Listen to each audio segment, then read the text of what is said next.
नमस्कार दोस्तों, स्वागत है आपका आपके अपने YouTube channel RBSC online classes में।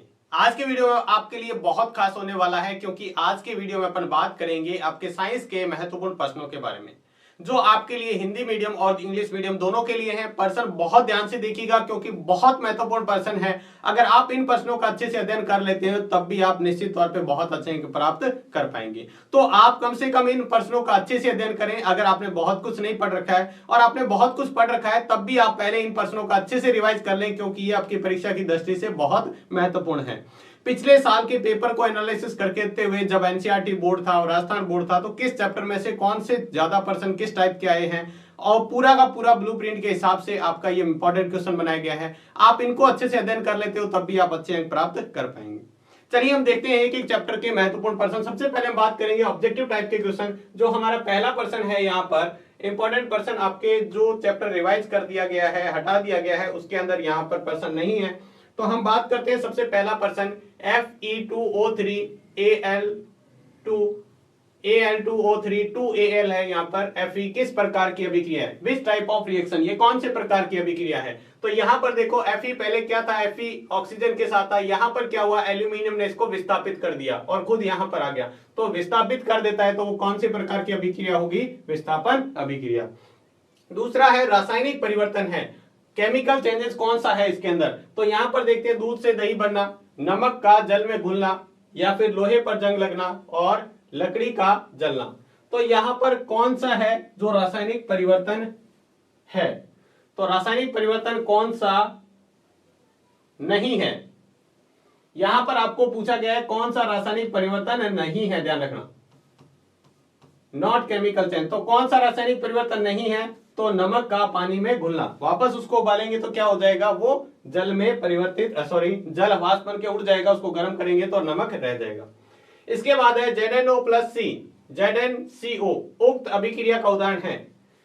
किस टाइप की रिएक्शन का एग्जाम्पल है ये? तो यहाँ पर दिखा हुआ है संयोजन अभिक्रिया, वियोजन अभिक्रिया, उदासीनीकरण, या फिर रेडॉक्स अभिक्रिया। रेडॉक्स अभिक्रिया में क्या होता है, ऑक्सीकरण तथा अपचयन दोनों होता है। तो यहाँ पर देखो, इससे ऑक्सीजन निकल गई तो यहाँ पर क्या हो रहा है, अपचयन, और इस कार्बन के साथ यहाँ ऑक्सीजन आकर जुड़ गई तो ये क्या हो रहा है, ऑक्सीकरण। यानी ऑक्सीकरण और अपचयन दोनों जिस अभिक्रिया में होते हैं वो क्या होती है, हमारी रेडॉक्स अभिक्रिया। और अगला प्रश्न है अपच के उपचार में कौन से दवाई यानी कौन सी औषधि का उपयोग किया जाता है? तो अपच के उपचार में हमें पता है एंटासिड। किसका उपयोग किया जाता है? एंटासिड का उपयोग किया जाता है। तो ये थे हमारे कुछ, और अपन इसके आगे देखते हैं नेक्स्ट प्रश्न कौन सा है। यहाँ पर बहुत महत्वपूर्ण प्रश्न है, इसको अच्छे से ध्यान से पढ़िएगा ताकि आप इसको अच्छे से सॉल्व कर पाएं। तो हमारा अगला प्रश्न है चींटी के डंक में कौन सा अम्ल पाया जाता है? तो चींटी के डंक में आपको पता है कौन सा अम्ल पाया जाता है, मेथेनोइक अम्ल पाया जाता है। कौन सा? मेथेनोइक अम्ल। नेक्स्ट है धातु अम्ल के साथ अभिक्रिया करके कौन सी गैस उत्पन्न करती है? तो धातु अम्ल के साथ अभिक्रिया करके हाइड्रोजन गैस उत्पन्न करती है। नेक्स्ट प्रश्न है रक्त का पीएच कितना होता है? रक्त का पीएच हमारा होता है 7.4। हमने चैप्टर में इसको डिस्कस कर रखा है। अगला है हमारा इमली में कौन सा अम्ल पाया जाता है? तो इमली में जो पाया जाता है वो होता है हमारा टार्ट्रिक अम्ल। इमली में कौन सा पाया जाता है? टार्ट्रिक अम्ल। नेक्स्ट प्रश्न है यहाँ पर जल की स्थायी कठोरता को हटाने में किसका उपयोग किया जाता है? बहुत महत्वपूर्ण प्रश्न है, जल की स्थायी कठोरता को हटाने में किसका उपयोग किया जाता है? तो यहाँ पर हम देखें जल की स्थायी कठोरता को हटाने में किसका उपयोग किया जाता है? तो हम उपयोग करते हैं यहाँ पर धावन सोडे का। किसका उपयोग करते हैं? धावन सोडे का, जल की स्थायी कठोरता हटाने में। नेक्स्ट हमारा प्रश्न है पीने योग्य पानी को जीवाणु मुक्त करने में किसका उपयोग किया जाता है? तो पीने योग्य पानी को जीवाणु मुक्त करने के लिए हम जो उपयोग करते हैं वो है विरंजक चूर्ण। कौन सा ऑप्शन है, देख लीजिएगा, विरंजक चूर्ण है। कौन सा ऑप्शन है विरंजक चूर्ण? ये रड्डी। नेक्स्ट प्रश्न है कौन सी धातु कमरे के ताप पर, धातु पूछा है यहाँ पर ऑप्शन में देखो ब्रोमीन भी दे रखा है, और जल्दबाजी में हम गलती यहाँ कर देते हैं, ब्रोमीन को ओके कर देते हैं, और ब्रोमीन जबकि अधातु है, धातु नहीं है। तो कौन सी धातु होती है जो द्रवावस्था में पाई जाती है? मरकरी, सामान्य ताप पर। अगला है कौन सी धातु हथेली पर रखने से पिघलने लगती है? तो कौन सी धातु है जो हथेली पर रखने से पिघलने लग जाती है? गैलियम। इसका ताप बहुत कम होता है, गलनांक, तो इसलिए पिघलने लग जाती है। कौन सी धातु उष्मा की सबसे अच्छी चालक है? तो सबसे अच्छी जो चालक है वो है चांदी। दूसरे नंबर पे आता है, ध्यान रखना, तांबा। तांबा जो है वो दूसरे नंबर पे आता है सबसे अच्छे चालक में। पहले नंबर पे आपको सबसे अच्छा चालक पूछता है तो सबसे अच्छा कौन सा होता है? चांदी होता है। पीतल किन दो धातुओं का मिश्रण है? तो पीतल से हमें क्या याद रखना है? पिताजी, यानी तांबा और जस्ता, या जस्ते को जिंक भी कहते हैं। तो तांबा और जस्ता।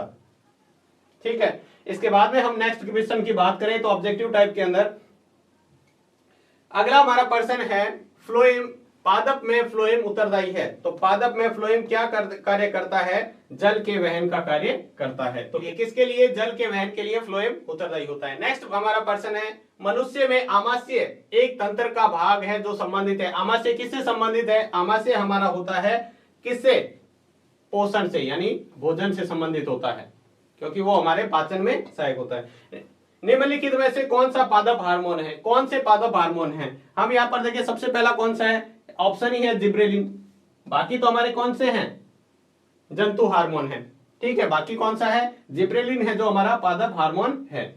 नेक्स्ट जो पर्सन है वो है, नेक्स्ट क्वेश्चन देखते हैं यहाँ पे।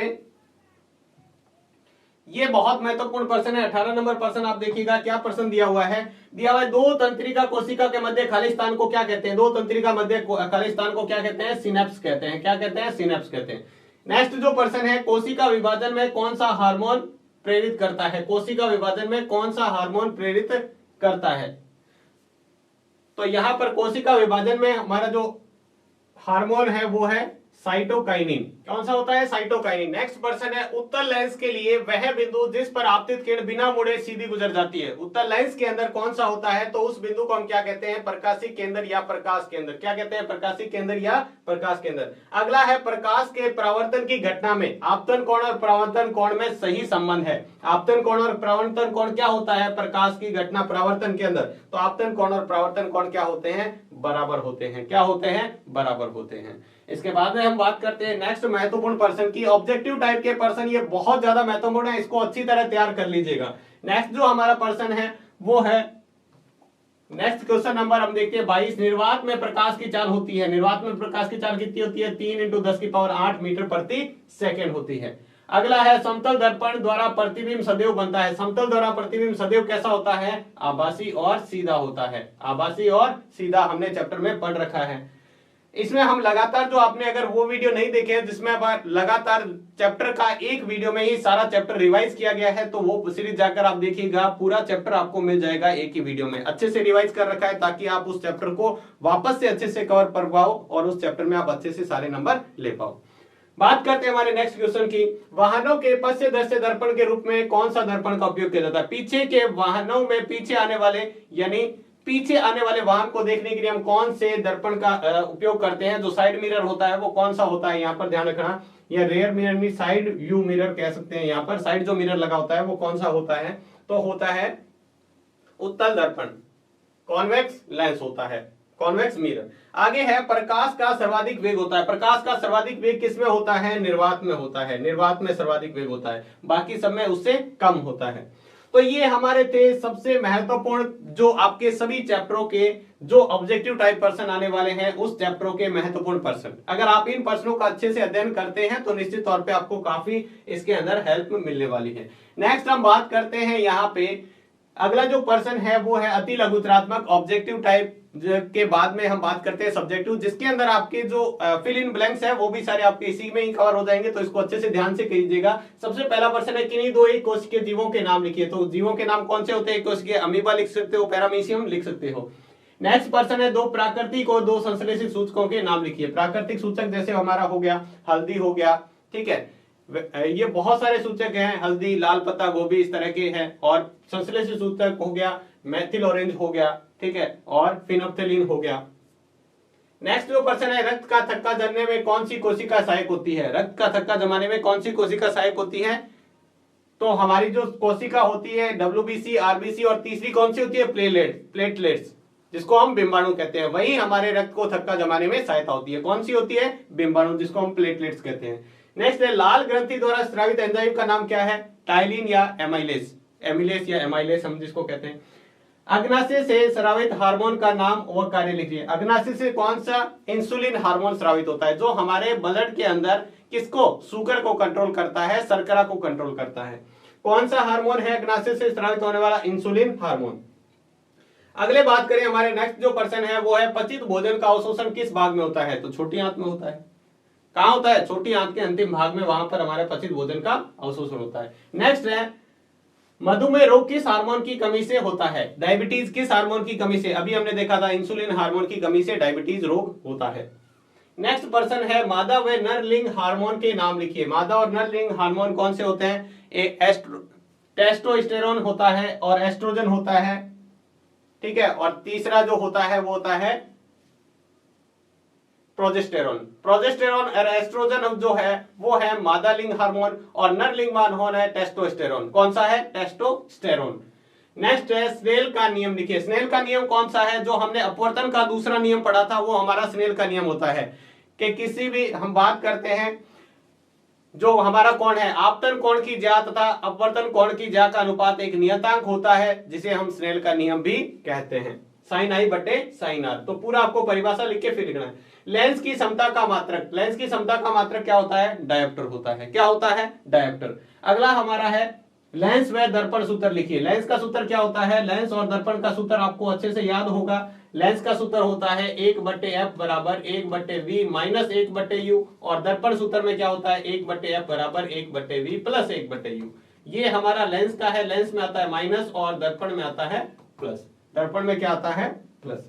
अगला जो पर्सन है हमारा निम्नलिखित के गोलीय दर्पण की त्रिज्या और फोकस दूरी में संबंध लिखिए। गोलीय दर्पण की त्रिज्या R बराबर होता है 2f। R बराबर क्या होता है? 2f। इसको अच्छी तरह याद रखिएगा। ये किसी भी तरह से आपके पूछा जाएगा। 100% ये पर्सन जरूर पूछा जाएगा, चाहे किसी भी तरीके से पूछा जाए। पिन इन ब्लैंक्स पूछा जा सकता है या फिर इसको लैंग्वेज में रुक के लिख के भी पूछा जा सकता है। नेक्स्ट है हमारे निम्न के एसआई मात्रक। इनकी यूनिट्स लिखनी है। एसआई यूनिट्स क्या होती है वो लिखनी है। तो सबसे पहले विद्युत धारा। विद्युत धारा का मात्रक क्या होता है? एम्पियर। क्या होता है? एम्पियर। नेक्स्ट है हमारा विद्युत आवेश। आवेश का मात्रक क्या होता है? कूलाम। क्या होता है? कूलाम। तीसरा हमारा विभवांतर। विभवांतर का मात्रक क्या होता है? वोल्ट। चौथा है प्रतिरोध। प्रतिरोध का मात्रक क्या होता है? ओम। नेक्स्ट है हमारा प्रतिरोधकता। क्या होता है? ओम इंटू मीटर या ओम मीटर। और नेक्स्ट है विद्युत शक्ति। विद्युत शक्ति का मात्रक क्या होता है? विद्युत शक्ति का मात्रक भी हमारा वाट होता है। क्या होता है? वाट होता है। तो ये सब इनके क्या है? मात्रक। 100% आपको इसमें से एग्जाम में एक मात्रक जरूर पूछा जाएगा। एक मात्रक आपको 100% एग्जाम में पूछा जाएगा। तो आप इनको अच्छी तरह तैयार कर लीजिएगा। नेक्स्ट है विद्युत ऊर्जा का व्यवसायिक मात्रक क्या होता है? विद्युत ऊर्जा का व्यवसायिक मात्रक होता है किलोवाट घंटा या जिसको हम कह सकते हैं यूनिट। क्या हम कहते हैं? kWh या फिर इसको हम कह देते हैं यूनिट, या हम क्या कह देते हैं? यूनिट। नेक्स्ट पर्सन है विद्युत धारा को मापने वाली युक्ति का नाम। विद्युत धारा को मापने वाली युक्ति क्या होती है? एमीटर। कौन सी होती है? एमीटर। जो विद्युत धारा को नापता है उसे एमीटर कहते हैं। और यहाँ पर विभवांतर को मापने वाली युक्ति कौन सी होती है? विभवांतर को मापने वाली युक्ति जो होती है वोल्टमीटर। कौन सी होती है? वोल्टमीटर। नेक्स्ट पर्सन है विद्युत ऊर्जा को यांत्रिक ऊर्जा में रूपांतरित। विद्युत से यांत्रिक ऊर्जा। विद्युत से यांत्रिक ऊर्जा कौन बनाता है? मोटर बनाती है। विद्युत मोटर। कौन है? विद्युत मोटर। पूरा लिखिएगा, विद्युत मोटर। विद्युत मोटर। नेक्स्ट पर्सन है हमारा दो चुंबकीय क्षेत्र रेखा एक दूसरे को क्यों प्रतिच्छेद नहीं करती है? ये मैंने जब चैप्टर में करवाया था तब भी आपको कहा था बहुत महत्वपूर्ण है, क्योंकि दो चुंबकीय क्षेत्र रेखाएं अगर प्रतिच्छेद करेगी तो प्रतिच्छेद बिंदु पर क्या होगा? चुंबकीय सुई दो दिशाएं दिखाएगी।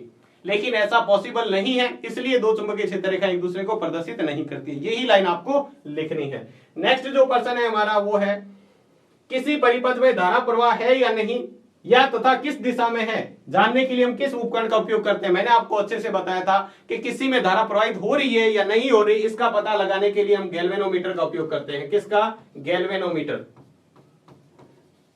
जो ये भी बताता है कि धारा प्रवाहित हो रही है नहीं, और दूसरा ये भी बताता है उसकी दिशा भी बताता है, विद्युत धारा की दिशा भी बताता है। नेक्स्ट हमारा जो पर्सन है, पर्सन नंबर 20 हम देखते हैं विद्युत जनितर किस का सिद्धांत लिखिए। विद्युत जनितर का क्या सिद्धांत होता है? विद्युत जनितर विद्युत चुंबकीय प्रेरण के सिद्धांत पर आधारित है। कौन सा? विद्युत चुंबकीय प्रेरण के सिद्धांत पर कार्य करता है। नेक्स्ट जो पर्सन आप पूरा लिख सकते हैं कि ये क्या करता है? विद्युत ऊर्जा को यांत्रिक ऊर्जा को विद्युत ऊर्जा में बदलता है, जो क्या होता है? किसके? विद्युत चुंबकीय प्रेरण के सिद्धांत पर कार्य करता है। सूर्य से आने वाली कौन सी किरणों की सुरक्षा करता है? ओजोन। सूर्य से आने वाली कौन सी?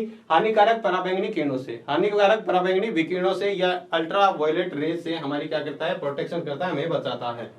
नेक्स्ट पर्सन है ओजोन परत को नुकसान पहुंचाने वाले कारक का नाम लिखिए। ओजोन परत को नुकसान, यहां पर सही कर लीजिएगा, ये परत लिखा हुआ है। ओजोन परत को नुकसान पहुंचाने वाले कारक का नाम है सीएफसी, क्लोरोफ्लोरोकार्बन, जिसको हम क्या कहते हैं, सीएफसी कह दो या फिर पूरा नाम लिख दो क्लोरोफ्लोरोकार्बन, सीएफसी या क्लोरोफ्लोरोकार्बन। नेक्स्ट है वायुमंडल में ओजोन की मात्रा में तीव्रता से गिरावट का मुख्य कार्य क्या है। ओजोन, वायुमंडल में ओजोन की तीव्रता में मुख्य कारक क्या है, तो ये एक ही है दोनों, ध्यान रखना। इसमें भी क्या होगा, सीएफसी। ये दोनों पर्सन आपको एक कैसे भी पूछा जा सकता है, दोनों में से कोई सा भी पूछा जा सकता है, क्लोरोफ्लोरोकार्बन। आपको यहाँ पर सीएफसी का पूरा नाम भी पूछा जा सकता है, तो क्या नाम लिखोगे, क्लोरोफ्लोरोकार्बन। क्या नाम होता है, क्लोरोफ्लोरोकार्बन, सीएफसी का पूरा नाम। यहाँ पर देखिएगा, वायुमंडल में ओजोन की मात्रा में तीव्रता से गिरावट का मुख्य कार्य क्या है, मुख्य जो कार्य है वो है सीएफसी। नेक्स्ट पर्सन है जैव निम्नीकरण पदार्थ के 2 उदाहरण लिखिए। जैव निम्नीकरणीय पदार्थ कौन से होते हैं, जैव निम्नीकरणीय, जैसे हम लिख सकते हैं प्लास्टिक हो गया, चमड़ा हो गया, ये क्या है, जैव निम्नीकरणीय धातु है, ये जैव निम्नीकरणीय पदार्थ है।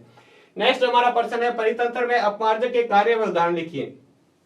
और परितंत्र में अपमार्जक की क्या भूमिका है, कार्य कह दो या भूमिका कह दो, एक ही बात है। तो अपमार्जक क्या करते हैं, अपमार्जक जो मृत जीव या जंतु है उसको वापस क्या कर देते हैं, यानी जो जटिल कार्बनिक पदार्थ को सरल अकार्बनिक पदार्थ में बदल देते हैं। जटिल अकार्बनिक पदार्थ को सरल अकार्बनिक पदार्थ में क्या करते हैं, रूपांतरित करने का कार्य करते हैं, जो और पदों के लिए वापस सहायक है। और इसके उदाहरण जो है, अपमार्जक के उदाहरण जो है वो हम तिलचट्टा कह सकते हैं, दीमक कह सकते हैं, ये बहुत सारे उदाहरण हैं। नेक्स्ट जो हमारा पर्सन है वो है जीवाश्म ईंधन के 2 उदाहरण। जीवाश्म ईंधन कौन सा है, कोयला और पेट्रोलियम, कोयला और पेट्रोलियम। एक कोयला हो गया तथा पेट्रोलियम।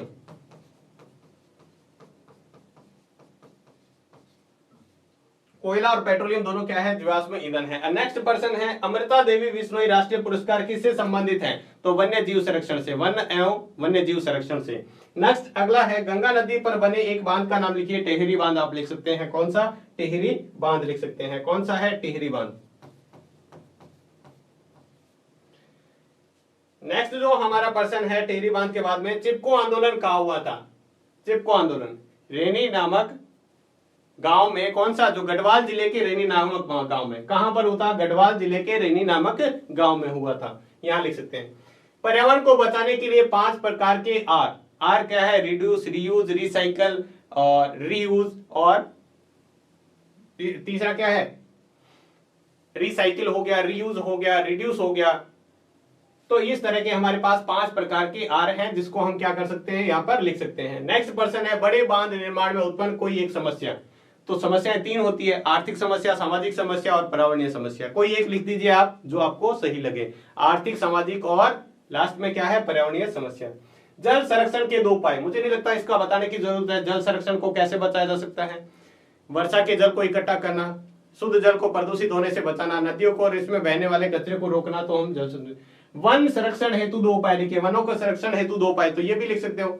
वनों के शिकार पर क्या लगाना, उनको रोक लगाना, और वनों की कटाई पर भी रोक लगाना, ताकि वनों को, वन संरक्षण हेतु उपाय लिखिए, तो वनों की कटाई, अंधाधुंध कटाई पर रोक लगाना, और संरक्षित क्षेत्र में पेड़ों को काटने से इनसे रोक लगाना। अगला है गंगा जल में किस रोगजन्य सूक्ष्म जीव द्वारा जल संदूषित होना पाया गया है, तो कौन सा है, कॉलीफॉर्म। कौन सा है, कॉलीफॉर्म जीव जो है जिसके द्वारा जल संदूषित माना गया। राजस्थान में जल संग्रहण की 2 पारंपरिक स्रोतों के नाम लिखिए, जैसे हो गया बावड़ी, खड़ीन, ये इस तरह के जो है स्रोत हैं। तो ये थे हमारे शॉर्ट टाइप के आंसर। इसके बाद में लघुत्तरात्मक प्रश्न, जिसमें 2 या आपके 3 नंबर में पूछे जाएंगे, उस टाइप के प्रश्न है। हालांकि इसमें वो भी प्रश्न है, जैसे 4 नंबर का प्रश्न आएगा तो 2-2 पार्ट में आएगा, तो मैंने इसको लघुत्तरात्मक में ही रखा है, यानी 2 + 2 करके 4 नंबर में आपका आ जाएगा। तो सबसे पहला है संक्षारण किसे कहते हैं, लोहे के संक्षारण बताने के उपाय लिखिए। तो हमने पहले पार्ट में पढ़ रखा है, किसी धातु पर नमी या अम्ल आदि के आर्द्रता के संपर्क में आने से कोई भी धातु क्या हो जाती है, संक्षारित हो जाती है। इससे वो बचाने के लिए, लोहे पर जंग लगने से बचाने के लिए उसके ऊपर ग्रीस किया जा सकता है, उसके ऊपर पेंट किया जा सकता है, मिश्र धातु बनाई जा सकती है। इस तरह के हम आंसर लिख सकते हैं। नेक्स्ट है विस्थापन अभिक्रिया व संयोजन अभिक्रिया को उदाहरण सहित समझाइए। विस्थापन अभिक्रिया किसे कहते हैं, जिसमें एक तत्व दूसरे तत्व को विस्थापित कर देता है। संयोजन अभिक्रिया जिसमें 2 या 2 से अधिक अभिकारक मिलकर क्या करते हैं, एक उत्पाद का निर्माण करते हैं, उसे हम क्या कहते हैं, 2 या 2 से अधिक अभिकारक मिलकर एक उत्पाद बनाते हैं, उसे हम क्या कहते हैं, संयोजन अभिक्रिया। दोनों को आप उदाहरण सहित समझाना है। नेक्स्ट है ऑक्सीकरण तथा अपचयन में अंतर लिखिए। ऑक्सीजन और अपचयन में, ऑक्सीकरण और अपचयन में हमने टेबल से समझ रखा है। ऑक्सीकरण मतलब ऑक्सीजन का जुड़ना और हाइड्रोजन का निकलना, अपचयन मतलब ऑक्सीजन का निकलना और हाइड्रोजन का जुड़ना। इसको आप उदाहरण सहित आपको समझाना है। नेक्स्ट पर्सन है रेडॉक्स अभिक्रिया को उदाहरण समझाइए। ऐसी अभिक्रिया जिसमें ऑक्सीकरण तथा अपचयन दोनों साथ साथ होते हैं उसे हम रेडॉक्स अभिक्रिया कहते हैं और इसका आपको उदाहरण सहित समझाना है। नेक्स्ट है धातु के साथ अम्ल की अभिक्रिया होने पर सामान्यतः कौन सी गैस निकलती है। हमने अच्छे से पढ़ा था, धातु अम्ल से अभिक्रिया करके हाइड्रोजन गैस देते हैं। कौन सी गैस? हाइड्रोजन गैस देते हैं।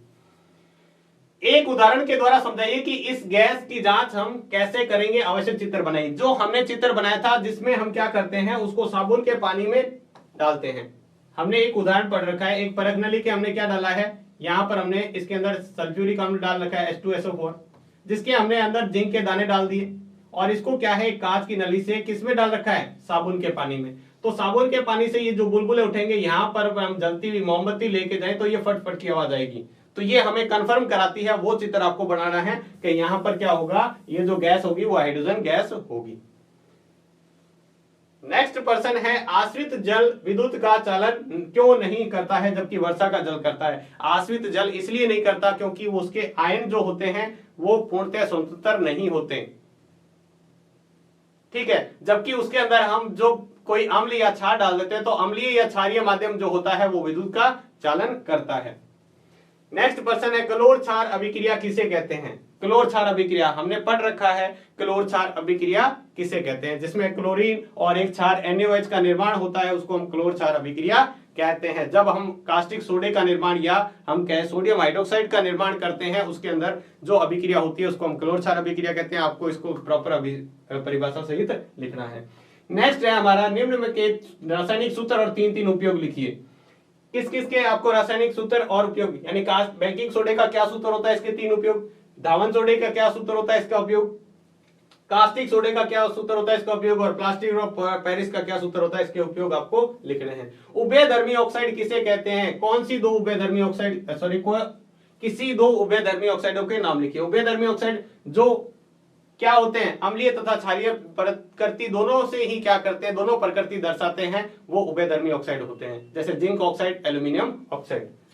नेक्स्ट है भर्जन तथा निस्तापन को उदाहरण सहित समझाइए। भर्जन अभिक्रिया किसे कहते, भर्जन और निस्तापन को आपको उदाहरण सहित समझाना। भर्जन जब क्या किया जाता है, सल्फाइड अयस्कों को वायु की उपस्थिति में अत्यधिक ताप पर गर्म किया जाता है तो वो ऑक्साइड में परिवर्तित हो जाते हैं, धातु ऑक्साइड में परिवर्तित हो जाते हैं। इस प्रक्रिया को हम कहते हैं भर्जन। और निस्तापन में क्या होता है, कार्बोनेट अयस्कों को सीमित वायु की उपस्थिति में, वायु की अनुपस्थिति में क्या कर दिया जाता है, उस ताप पर गर्म किया जाता है तो जिससे धातु ऑक्साइड का निर्माण होता है। इस प्रक्रिया को हम क्या कहते हैं, निस्तापन कहते हैं। नेक्स्ट पर्सन है थर्मिट अभिक्रिया किसे कहते हैं। तो कुछ जो अभिक्रियाएं होती है वो अत्यधिक उष्माक्षेपी होती है। कुछ विस्थापन अभिक्रियाएं बात करें, कुछ विस्थापन अभिक्रियाएं क्या होती है, अत्यधिक उष्माक्षेपी होती है, जिसमें प्राप्त जो धातु प्राप्त होती है वो गलित अवस्था में होती है, ठीक है। इसी अभिक्रिया को हम क्या कहते हैं, थर्मिट अभिक्रिया कहते हैं। आप इसका परिभाषा सहित उदाहरण सहित आप समझा सकते हैं। उसके बाद स्वयंपोषी पोषण और विषम पोषी पोषण क्या है, छठे पाठ में से आप अच्छे से जानते होंगे। स्वयंपोषी जो अपना पोषण स्वयं बनाते हैं और इस प्रक्रिया को स्वयंपोषी पोषण, और जो दूसरों पर निर्भर रहते हैं आप अपने अनुसार इसका आंसर लिखते हैं। वायवीय और अवायवीय श्वसन क्या है, इसके अंदर आपको अंतर बताना है। वायवीय और अवायवीय श्वसन बहुत महत्वपूर्ण है, इसको अच्छे से कीजिएगा। वायवीय श्वसन क्या होता है, जो वायु की उपस्थिति में होता है। अवायवीय श्वसन जो वायु की उपस्थिति में, बिना वायु की उपस्थिति में श्वसन होता है। नेक्स्ट है दोहरा परिसंचरण किसे कहते हैं, ये आपको अच्छे से बताना है। नेक्स्ट पर्सन है एकल व द्विसंकर प्रारूप को अनुपात को समझाइए। प्रभावी व अप्रभावी लक्षणों को समझाइए। मानव में बच्चे का लिंग निर्धारण कैसे होता है, इसको आपको अच्छे से समझाना है। अगर आपने ये पर्सन कर लिए तो मैं निश्चित तौर पे कह सकता हूं आपके काफी अच्छे नंबर बन जाएंगे। समजात व समरूप या कह दो या समवर्ती अंगों को उदाहरण सहित समझाइए। समजात और समरूप या समवर्ती के बीच में बहुत महत्वपूर्ण, ये जो 9th चैप्टर के जो है 2 नंबर के आपको पर्सन आएंगे, जो 2 नंबर के ही पर्सन आएंगे इसके अंदर से, 2 और 3 नंबर के, तो आपको इनके अंदर से कर लेते हो तो भी निश्चित तौर पे आपको इससे से अच्छे नंबर ले पाओगे। अगला पर्सन है 9th चैप्टर से ही जीवाश्म की परिभाषा लिखिए और इसके समय निर्धारण की प्रक्रिया को स्पष्ट कीजिए। 2 प्रक्रियाएं हैं इसके समय निर्धारण की, दोनों लिखनी है और साथ में जीवाश्म की परिभाषा भी लिखनी है। नेक्स्ट पर्सन है मेंडल द्वारा मटर उद्यान में मटर के चयन का कारण लिखिए। मेंडल द्वारा उद्यान मटर पादप के चयन के 4 कारण लिखिए, यानी उसने मटर के पादप का ही चयन क्यों किया था, इसके 4 कारण आपको लिखने हैं। अब यहां से देखो ये जो चैप्टर है आपका प्रकाश वाला, इसमें 4 नंबर का आएगा तो 2 + 2 इस तरह से क्वेश्चन बनेगा। तो यहां पर हम देखते हैं एक प्रश्न ये बन सकता है, प्रकाश को अपवर्तन को परिभाषित कर अपवर्तन के नियम लिखिए, यानी आपको परिभाषा लिखनी है अपवर्तन की और अपवर्तन के नियम लिखे हैं। इसी तरह अगला प्रश्न है, प्रकाश के परावर्तन को परिभाषित कर परावर्तन के नियम लिखिए, यानी आपको परावर्तन की परिभाषा लिखनी है और इसके नियम। नेक्स्ट हमारा प्रश्न है, अवतल तथा उत्तल दर्पण के दो उपयोग लिखिए, अवतल और उत्तल दर्पण दोनों के दो उपयोग लिखना है। नेक्स्ट हमारे पास न्यूमेरिकल है, किसी ऑटोमोबाइल के पीछे का दृश्य देखने के लिए उपयोग होने वाले उत्तल दर्पण की वक्रता त्रिज्या आपको दे रखी है। यदि एक बस इस दर्पण से 5 मीटर की दूरी पर स्थित है तो प्रतिबिंब की स्थिति, प्रकृति और साइज बताना है आपको। यह अंकित प्रश्न है। इसके बाद में एक और अंकित प्रश्न है, किसी अवतल लेंस की फोकस दूरी 15 मीटर है, बिंब की लेंस से कितनी दूरी पर रखेंगे इसके द्वारा जो बिंब है लेंस से 10 मीटर की दूरी पर बने प्रतिबिंब बने। तो लेंस द्वारा उत्पन्न आवर्धन भी ज्ञात कीजिए, आवर्धन भी ज्ञात करना है और साथ में आपको करना है बिंब की लेंस से दूरी भी ज्ञात करनी है। अब लेंस और दर्पण में से एक 100% क्वेश्चन पूछा जाए, हो सकता है दोनों पर ही अंकित प्रश्न पूछा जाए, इसमें हो सकता है संख्या चेंज कर दे लेकिन आपके अंकित प्रश्न इसी प्रकार के पूछे जाएंगे। नेक्स्ट छठे चैप्टर में सॉरी ये जो आपका चैप्टर नंबर 13 है, 12 नंबर जो चैप्टर है विद्युत वाला, उसमें से भी अंकित प्रश्न आएगा। तो देखो ये पूछा था 2 ओम 3 ओम और 6 ओम के 3 प्रतिरोध पार्श्व क्रम में संयोजित किया जाए तो संयोजन के तुल्य प्रतिरोध ज्ञात करो। जो तुल्य प्रतिरोध होगा वो क्या होगा आपको बात ज्ञात करना है। नेक्स्ट प्रश्न है, विद्युत परिपथ के लिए ओम का नियम लिखिए और इसके आवश्यक सूत्र भी लिखिए। ओम का नियम लिखना है उसके सूत्र। इसी तरह के 3 प्रतिरोध अगर समांतर क्रम में जुड़े, श्रेणी क्रम में जुड़े हुए 12 वोल्ट की बैटरी से, तो इस परिपथ में प्रवाहित कुल धारा आपको ज्ञात करनी है, कुल धारा आपको ज्ञात करनी है। ये भी महत्वपूर्ण प्रश्न है। और लास्ट एक और महत्वपूर्ण प्रश्न है इसी टाइप का, 2 प्रश्न है। 400 वोल्ट की एक विद्युत फ्रिज 8 घंटे प्रतिदिन चलाया जाता है, 3 रुपए प्रति किलोवाट की दर से 30 दिन तक चलने का विद्युत खर्च क्या होगा आपको बताना है। यानी इसका आपको विद्युत शक्ति दे रखी है, समय दे रखा है और दिन दे रखे हैं, इसकी रेट दे रखी है। ठीक है, हम क्या करते हैं किलोवाट को पहले किलोवाट में चेंज करेंगे, 1000 का भाग करेंगे और इन सब की गुणा करके 1000 का भाग कर देंगे, हमारे पास आंसर आ जाएगा। और फिर साथ में 3 रुपए की दर से तो जो उत्तर आएगा उसको 3 से गुणा कर देंगे। किसी विद्युत बल्ब के तंतु में से 0.5 एम्पीयर विद्युत धारा 10 मिनट तक प्रवाहित होती है तो विद्युत परिपथ में प्रवाहित कुल आवेश का परिमाण ज्ञात कीजिए। कुल आवेश कितना होगा वो आपको बताना है। नेक्स्ट जो 13वें पाठ में से है, दक्षिण हस्त अंगुष्ठ नियम लिखिए। सबसे पहला है दक्षिण हस्त अंगुष्ठ नियम लिखिए। इसी तरह विद्युत क्षेत्र रेखाएं किसे कहते हैं, इसके कोई 3 गुण लिखिए। विद्युत क्षेत्र रेखाएं क्या होती है हमने चैप्टर में अच्छे से समझ रखा है, रिवाइज वाले में भी समझ रखा है। विद्युत क्षेत्र रेखाएं क्या होती हैं और विद्युत चुंबकीय क्षेत्र को प्रदर्शित करने के लिए खींची गई काल्पनिक रेखाओं को हम क्या कहते हैं, विद्युत क्षेत्र रेखाएं। 3 गुण आप लिख सकते हैं, कोई से भी के एन से निकलकर एस की तरफ जाती है, अंदर एस से एन की तरफ होती है, ये एक बंद वक्र के रूप में होती है, एक दूसरे को प्रतिच्छेद नहीं करती है। इस तरह के आप पॉइंट लिख सकते हैं। नेक्स्ट प्रश्न है, घरेलू विद्युत परिपथ में अति भारण से बचने के लिए क्या सावधानी बरतनी चाहिए। अति भारण से बचने की सावधानी नॉर्मल प्रश्न है, आपके आसानी से कर सकते हो। जैव निम्नीकरणीय और अजैव निम्नीकरणीय में अंतर लिखिए। अगला प्रश्न है, खाद श्रृंखला किसे कहते हैं, उदाहरण सहित समझाइए। नेक्स्ट प्रश्न है, परितंत्र में ऊर्जा प्रवाह को चित्र सहित समझाइए। परितंत्र में ऊर्जा प्रवाह को आपको क्या करना है, चित्र सहित समझाना है। नेक्स्ट प्रश्न है, जैव आवर्धन क्या है, इसको आपको समझाना है। जैव आवर्धन क्या है इसको हमने समझाना है। 15वें चैप्टर में हम अच्छे से समझ चुके हैं इसको। अब आते हैं निबंधात्मक प्रश्न जो आपके 3 या 4 नंबर में पूछे जाएंगे। सबसे पहला एस किसे कहते हैं, तांबे के परिष्करण की विद्युत अपघटनीय विधि का सचित्र वर्णन कीजिए। बहुत महत्वपूर्ण प्रश्न है चैप्टर 3 में से। तांबे के परिष्करण की विद्युत अपघटनीय विधि बहुत महत्वपूर्ण है, इसको अच्छे से याद कीजिएगा। दूसरा है मानव, जो चैप्टर आपके 6 में से आएगा, मानव पाचन तंत्र का नामांकित चित्र बनाइए और आमाशय और क्षुद्रांत में पाचन की क्रिया को समझाइए। सिर्फ आपको आमाशय और किसके अंदर, छोटी आंत के अंदर पाचन की प्रक्रिया को अच्छे से समझाना है और मानव का पाचन तंत्र का नामांकित चित्र बनाना है। नेक्स्ट प्रश्न है, मानव हृदय का नामांकित चित्र बनाकर इसकी संरचना का वर्णन कीजिए, यानी इसकी संरचना और कार्य का वर्णन कीजिए हृदय का। और तीसरा इसमें से बड़ा प्रश्न बनता है, मानव उत्सर्जन तंत्र का नामांकित चित्र बनाकर मूत्र निर्माण की प्रक्रिया को समझाइए। आपको उत्सर्जन तंत्र का चित्र बनाना है और मूत्र निर्माण की प्रक्रिया को समझाना है। 7वें चैप्टर की बात करें तो तंत्रिका कोशिका यानी न्यूरॉन का नामांकित चित्र बनाकर इसकी क्रियाविधि सबसे महत्वपूर्ण प्रश्न है। और दूसरा महत्वपूर्ण प्रश्न है, मानव मस्तिष्क का नामांकित चित्र बनाकर इसके विभिन्न भागों के कार्य लिखिए। दोनों प्रश्न बहुत महत्वपूर्ण है, इसके 100% यहां से पूछा जाएगा प्रश्न, या तो आपके न्यूरॉन का पूछ लिया जाएगा या मानव मस्तिष्क का पूछ लिया जाएगा, हो सकता है दोनों ही या तो हमें पूछे जाए, बहुत महत्वपूर्ण है। नेक्स्ट है आपका प्रत्यावर्ती धारा जनित्र का सिद्धांत, कार्य और इसकी बनावट और कार्यविधि लिखिए। प्रत्यावर्ती धारा जनित्र का नामांकित किस सिद्धांत पर कार्य करता है, प्रत्यावर्ती धारा जनित्र की आपको क्या करना है, बनावट और कार्यविधि चित्र सहित बतानी है। और अंतिम प्रश्न जो आता है वो है विद्युत मोटर किस सिद्धांत पर कार्य करती है, आवश्यक चित्र बनाकर इसकी कार्यप्रणाली भी समझाइए। आवश्यक चित्र बनाकर इसकी कार्यप्रणाली भी समझाइए। एक बात आप ध्यान रखें, आप जो 7वें पाठ में पढ़ेंगे तो 7वें पाठ में आप हार्मोन्स जो हैं, ग्रंथियां हैं, वो अच्छे से पढ़ लें। ये बहुत महत्वपूर्ण है, इसमें से एक एक नंबर के प्रश्न बनेंगे। एक एक नंबर के हार्मोन वाले हैं, जंतु हार्मोन और पादप हार्मोन, दोनों से अच्छे से पढ़ लें। इसके अंदर से 100% एक एक नंबर के 2-3 प्रश्न बन सकते हैं, तो उसको अच्छे से तैयार करें। तो ये थे आपके सारे साइंस के चैप्टर के महत्वपूर्ण प्रश्न। अगर आप इन प्रश्नों का अच्छे से अध्ययन कर लेते हैं तब भी आप निश्चित तौर पे अच्छे अंक बना पाएंगे। और फिर भी मैं आपको कह रहा हूं, अगर आपका टारगेट बहुत बड़ा है, 95+ या 90+ चाहते हैं, तो फिर आपको और भी अच्छे से तैयार करना होगा। तो आज की वीडियो में बस इतना ही। मिलते हैं नेक्स्ट वीडियो में और भी इसी तरह के महत्वपूर्ण वीडियो के साथ। तब तक के लिए धन्यवाद।